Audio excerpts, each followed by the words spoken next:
New tonight, a Wyoming community is grieving those lost in what police believe was a murder-suicide overnight. A few dozen people gathered outside a home tonight on Godfrey Avenue near Burton Street to pay their respects. The Wyoming public safety chief says a man shot and killed his girlfriend and two daughters there before turning the gun on himself. The girls were 13 and 11 years old. Three other children, ages 2, 5, and 9, were at the home at the time, but were not hurt. The memorial has been growing on the front steps of the home. It includes candles, flowers, balloons, and stuffed animals. This is the second murder-suicide involving children in West Michigan in less than a week. And community members are likely handling their grief in different ways.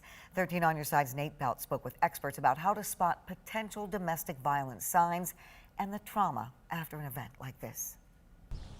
Our hearts ache. We as adults, we're going through so many emotions ourselves. Which is why Gilda's Club is helping people process their grief in the wake of tragic events, both nearby and nationwide. There can be a ripple effect of impact. And it's hard to determine how far that ripple, can really go. And so it's again, tuning into ourselves to know how we're feeling. Megan Hennessy of advocacy group Resilience says murder-suicide is a far too common result of domestic violence cases. If there's a gun in the home, domestic violence victims are 5 to 7, depending on the study, times likely to die by intimate partner homicide. So how can you spot someone in need of help? She says it doesn't necessarily always mean bruises or scars.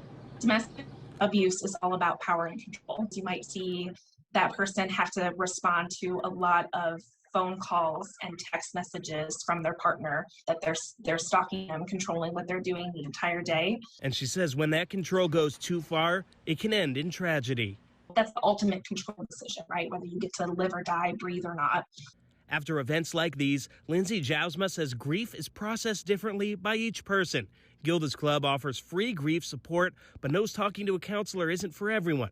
We can take care of our bodies, try to get enough sleep, maintaining some physical activity.